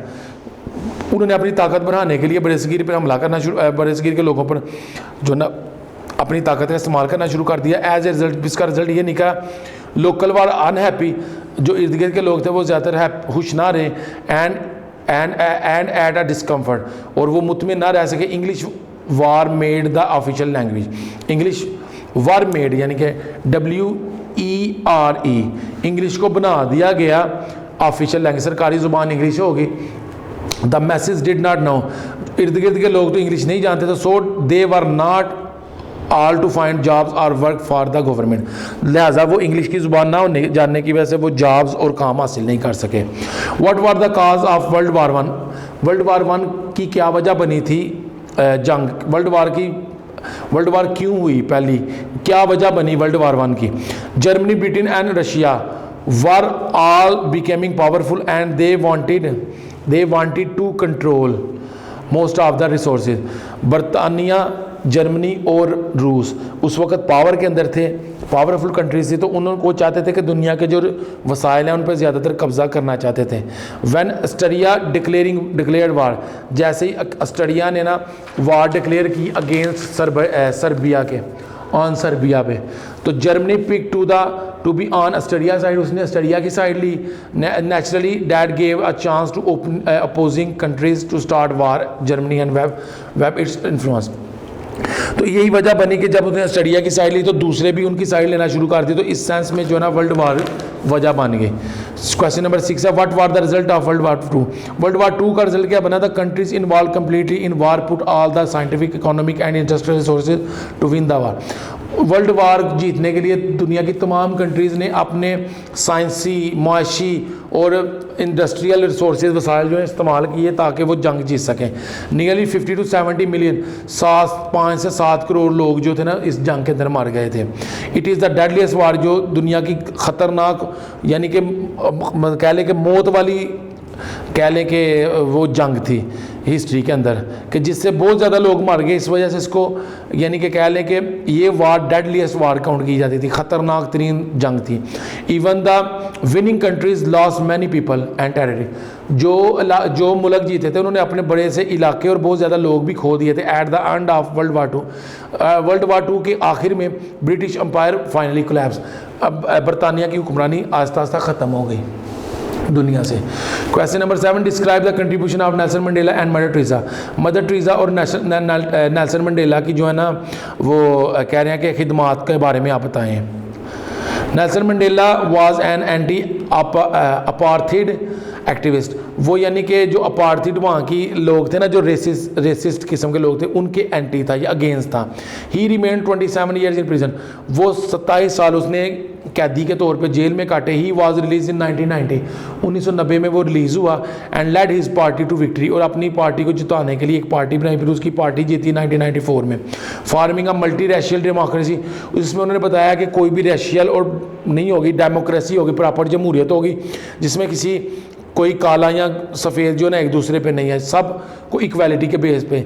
He was president from 1994 to 1999, 1994 से 1999 तक जो है ना नेल्सन मंडेला प्रेसिडेंट सदर रहे। आगे आ गया mother Teresa. Mother Teresa was a Christian nun and missionary. Mother Teresa एक मिशनरी थी, ईसाई औरत थी और ईसाई नन थी जो चर्च के लिए काम करती थी, लेकिन she work very hard to help the poor and sick, जिन्होंने बहुत गरीबों की और बीमारों की मदद की। She is renowned world wide for his contribution for her contribution in helping the needy. वो अपनी खिदमात फ्राहम करने की वजह से, ज़रूरतमंदों को अपनी खिदमात फ्राहम करने की वजह से सबसे ज़्यादा मशहूर है। कहता है list the names of recipient of निशान हैदर, जिन जिन मसलन कह लो कि लोगों ने, शहीदों ने निशान हैदर रिसीव किया, उनके नाम बताएं। नंबर 1 राजा मोहम्मद सरवर शहीद, नंबर 2 तुफैल मोहम्मद शहीद, नंबर 3 मेजर अजीज़ भट्टी शहीद, नंबर 4 राशिद मिनाज शहीद, नंबर 5 मेजर शबीर शरीफ शहीद, नंबर 6 मोहम्मद हुसैन जंजुआ शहीद, नंबर 7 मोहम्मद अकरम शहीद, नंबर 8 मोहम्मद महफूज शहीद, कैप्टन कर्नल शेर खान शहीद, नंबर 9 नंबर 10 लालक जान शहीद। Right note on your favourite hero, अपने फेवरेट हीरो के ऊपर नोट्स लिखें। तो राशिद मिनाज शहीद जो है ना, इनके बारे में तो लिखा हुआ, he is the youngest person to receive this award. वो सबसे कम से फ़र्द थे जिन्होंने ये निशान हैदर जीता था। He was training to fly jet, वो अपने जहाज़ उड़ाने की ट्रेनिंग कर रहे थे। When his instructor is in hijack the plane, उनके इंस्ट्रक्टर इन हाई जैक, उन्होंने उनके इंस्ट्रक्टर जो थे ना, उनका प्लेन जो था हाई जैक हो गया and start flying in toward India, और ये हाई जैक करके इंडिया की तरफ जा रहे थे। Rashid fought his instructor with the instructor eventually crashing with the plane. देखें जो उनके इंस्ट्रक्टर थे ना राशिद मिनाज के, वो प्लान हाईजेक करके इंडिया की तरफ लेके जा रहे थे, तो इनकी और उनकी आपस में लड़ाई हो गई। तो लड़ाई में जो ना जहाज़ क्रैश हो गया और फिर वो डिस्ट्रॉय हो गया। तो उस डिस्ट्रॉय होने की वजह से ही वाज मार्टेड, और फिर वो मार्टेड हो गए। तो यही है कि इसके बारे में यही है, हाईजैक हो गया, फिर इंडिया की तरफ लेके जाते तो राशिद मनास के दरमियान और उनके इंस्ट्रक्टर के दरमियान लड़ाई होने लग पड़ी जहाज़ के अंदर ही, तो फिर वो क्रैश हो गया। तो इस बना पर जो है ना जो है ना जहाज़ जो है ना वो तबाह हो गया और वो शहीद हो गए। ही नाउ he knows that, इसके साथ एस लगा लेते हैं, he knows that if the plane would have crossed Indian territory, उनको पता था कि अगर इंडियन टेरिटरी के अंदर जहाज चला गया, it would have started another war, तो फिर ये दूसरी जंग लगने का बायस बन सकता है। नंबर 10 का क्वेश्चन है, what are the reason to exploration of new land, क्या वजह बनती है नए इलाके दरियाफ्त करने के लिए। Obtain foreign goods from distant land, यानी कि बैरून मुल्क की चीज़ें देखने के लिए या लाने के लिए। कहते हैं achieve fame and popularity for discovering some new land, अपनी पॉपुलैरिटी हासिल करने के लिए या शोहरत हासिल करने के लिए डिस्कवर किए जाते हैं। अक्वायर हेल्थ बाय इधर ट्रेड और कॉन्क्वेस्ट, यानी कि यहाँ वेल्थ यानी या दौलत जीतने के लिए या मसलन जंग या कोई किसी किस्म की तजारत के लिए।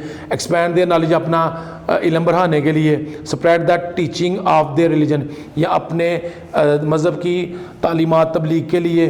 Place their countries name in position of honour, या अपने मुल्क की पोजीशन को बढ़ाने के लिए, इज़्ज़त बढ़ाने के लिए। Lesson the time and resources spend in travelling, या ऐसे शॉर्टकट किस्म के रास्ते ढूंढने के लिए जिस पे कम पैसे लगें लेकिन लोग आसानी से पहुंच जाएं।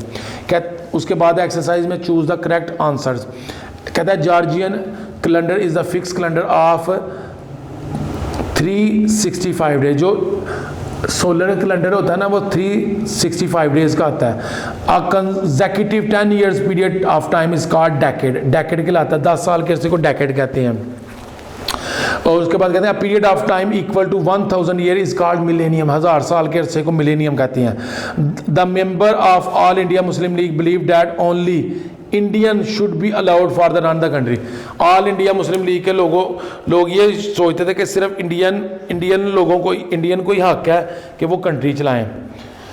All India Muslim league was formed in 1906 के अंदर ऑल इंडिया लीग बनी थी। he who proposed to the first time that Muslim should be have separate state, Lama Iqbal साहब ने कहा था कि रहमतुल्लाह अलैह ने कहा था कि मुसलमानों को एक अलग रियासत की ज़रूरत है। अडोल्फ हिटलर जो है ना, ADLOF, अडोल्फ हिटलर जो है ना, became the leader of Germany in 1933 के अंदर अडोल्फ हिटलर जो था ना उनका लीडर बना था। इसके स्पेलिंग की थी। The countries involve in the world war two put their, उन्होंने अपनी तकरीबन ये सारी चीज़ें, इकोनॉमी भी, साइंटिफिक भी और उसके अलावा इंडस्ट्रियल एरिया, उन्होंने अब जंग को जीतने के लिए ना साइंटिफिक भी, इकोनॉमिक भी और उसके अलावा इंडस्ट्रियल भी, यानी ये सारी ऑल ऑफ देम चीज़ें लगा दी ताकि जंग जीत सकें। Nelson Mandela was president from 1994 to 1999 तक। Who was anti apartheid activist? Nelson Mandela.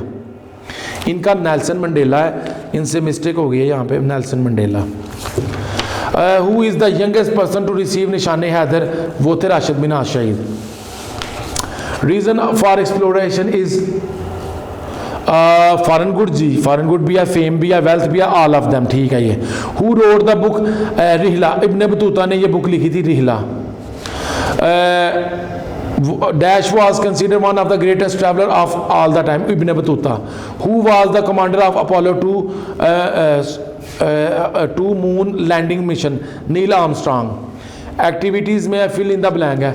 Georgian calendar is follow all over the world, पूरी दुनिया में जॉर्जियन कैलेंडर फॉलो किया जाता है। The lunar years is 354 years, 3 days, 354 दिन का कैलेंडर जो होता है ना उसको लूनर ईयर्स कहते हैं। कमरी यानी कि चांद के जो महीने होते हैं, चांद के 354 दिन जो चांद के होते हैं ना वो पूरा एक साल काउंट किया जाता है। A century means 100 consecutive years. The years with 360 days are called leap year, are called leap year. जिस साल में 366 दिन होते हैं उसको लीप ईयर कहते हैं। The war of independence was result of British policies. Independence जंग आज़ादी जो थी ना उनकी पुअर पॉलिसीज़ की वजह से, ब्रिटिश की पुअर पॉलिसीज़ की वजह हुई। The Nehru report benefited the Hindus more than Muslim. Nehru की रिपोर्ट में था कि मुसलमानों से ज़्यादा हिंदू हैं, तो इसलिए फ़ायदा ज़्यादा हिंदुओं को होना चाहिए। Pakistan day is celebrated every year in 23 March. 23 March को पाकिस्तान डे मनाया जाता है। Pakistan came into the power into being on 14 August 1947। Pakistan March वजूद में आया 14 अगस्त 1947 को। There were 2 alliances in world war 2, allies and axis. Allies और एक्सिस ये 2 थे जो आपस में लड़ रहे थे, ग्रुप थे जो आपस में लड़ रहे थे। World war 2 is the deadliest war in the history. World war 2। Rashid Minhas is the youngest person to receive this award. Nishan Haider. Adolf Hitler become the leader of Germany in 1933। Adolf Hitler जो है ना वो लीडर था। एक्टिविटी 2 फॉल्स है। Mother Teresa work very hard for to help the poor, जी correct है। Bilquis Edhi is known helping the women who come to Edhi centre, जी बिल्कुल ये भी ट्रू है, तो टिक किया इसमें। There are 2 alliances in the group war 1, नहीं वर्ल्ड वार 1 में 2 ग्रुप 2 अलायंसेज नहीं थे, एक ही अलायंस था, लेकिन वर्ल्ड वार 2 के अंदर 2 अलायंसेज थे, तो ये आंसर गलत है। The allies leading countries were Russia, जी अलाइज जो थी ना रशिया अलाइज का हिस्सा थी। Allama Iqbal for the first suggested that Muslim should have a separate land, जी ठीक है ट्रू है ये भी। Mohammad Ali Jinnah wrote a proposal of 14 points, नहीं 14 पॉइंट्स लिखे थे, ये 15 है, तो 14 पॉइंट्स करेक्ट है, लेकिन ये 15 वाला गलत है। अलायंस कहता है, वर्ड मीनिंग्स है, अलायंस का मतलब होता है a treaty between nation for their mutual advantages. Alliances में ट्रीटी होती है जिसमें अपने फ़ायदे के लिए जो है ना उनकी दरमियान में ट्रीटी जो है ना डिस्ट्रीब्यूट की जाती है। अपार्थीड क्या थी? A policy of racial separation. तो जो नेल्सन मंडेला था एंटी अपार्थीड था, तो यानी कि इस रेशियल प्रेजुडिस के अगेंस्ट था वो। एक्सप्लोरर कौन होता है? A person who by mean of travel, जिसका मकसद सफ़र करना होता है, सर्चेज आउट न्यू इन्फॉर्मेशन ताकि नई मालूमात हासिल की जा सके। Popularity liked by the majority. Popularity कहते हैं जो ज़्यादा मिकदार में जितनी मेजॉरिटी, जितने लोगों की तादाद ज़्यादा होती है, मेजॉरिटी को पॉपुलैरिटी कहते हैं। सॉरी पॉपुलैरिटी का मतलब है मशहूर, तो मेजॉरिटी के लोग जितने ज़्यादा लोग उसको पसंद करेंगे तो वो बंदा पॉपुलर होता जाएगा, इसमें ये कह रहे हैं। पॉपुलैरिटी यानी कि लाइक बाय द मेजॉरिटी, जो ज़्यादा लोगों की तरफ से लाइक किया जाए उसको पॉपुलैरिटी मिलती है। रिफ्यूजी क्या होता है? कहता है person seeking safety in a foreign country. एक बंदा जो फॉरेन कंट्री में जाके सेफ्टी तलाश करता है उसको रिफ्यूजी कहा जाता है। तो आज की हमारा यूनिट नंबर 10 ख़त्म हो गया, जिसका हमने चैप्टर नंबर 1, 2, 3, 5 और 6 किया विद एक्सरसाइज कंप्लीट हो गया। तो आज के लिए इतना, इंशाल्लाह नेक्स्ट लेक्चर में मुलाकात होगी। अल्लाह हाफिज़। वीडियो पसंद आई तो लाइक करें, अपनी राय कमेंट करें। ऐसे ही मजीद वीडियोस के लिए हमारा चैनल सब्सक्राइब करें और बेल का आइकन दबाएं ताकि आपको हर वीडियो का नोटिफिकेशन